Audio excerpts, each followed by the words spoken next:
The lovers of Hollow's End, in the mist-shrouded town of Hollow's End, where the woods whispered secrets and the river ran black, there was a legend.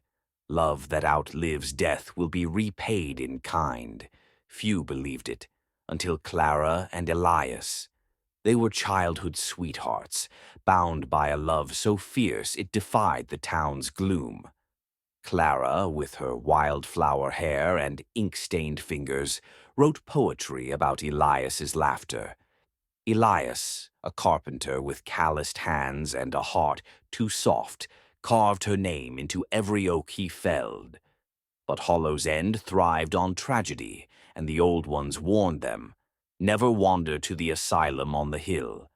The asylum, abandoned since the 1800s, was a tomb of iron and rot. Its architect, Dr. Voss, had been obsessed with eternal union, conducting ghastly experiments on lovers, stitching them together limb by limb. Locals claimed the building breathed, its halls echoing with the sobs of those who'd died entwined. One moonless night, drunk on rebellion and each other, Clara and Elias climbed the hill. The asylum's gates shrieked open as if expecting them. Inside, the air tasted of copper and decay. Flickering candlelight led them to a chapel, a grotesque altar at its center, stained brown with age-old blood. "We should leave," Clara whispered, her breath frosting in the sudden cold. Elias kissed her temple. "Nothing can hurt us." A laugh slithered from the shadows. The walls moved. Figures peeled from the darkness, skeletal, fused at the ribs, arms, jaws. Their voices overlapped in a chorus of anguish. "Join us, forever."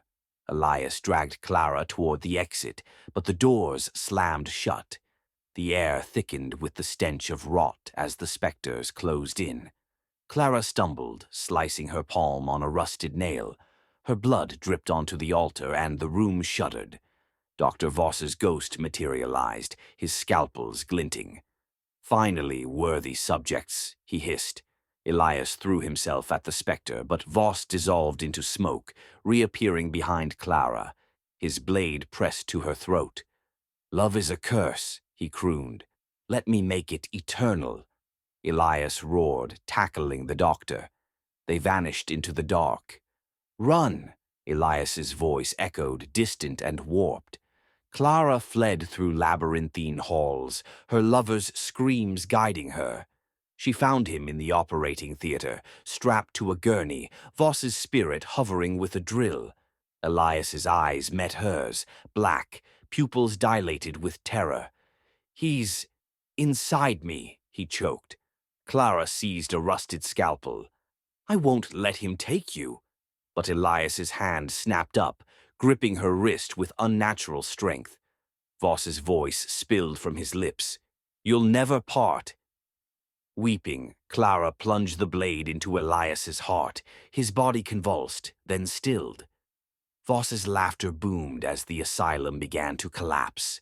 Clara cradled Elias's body as the roof caved in.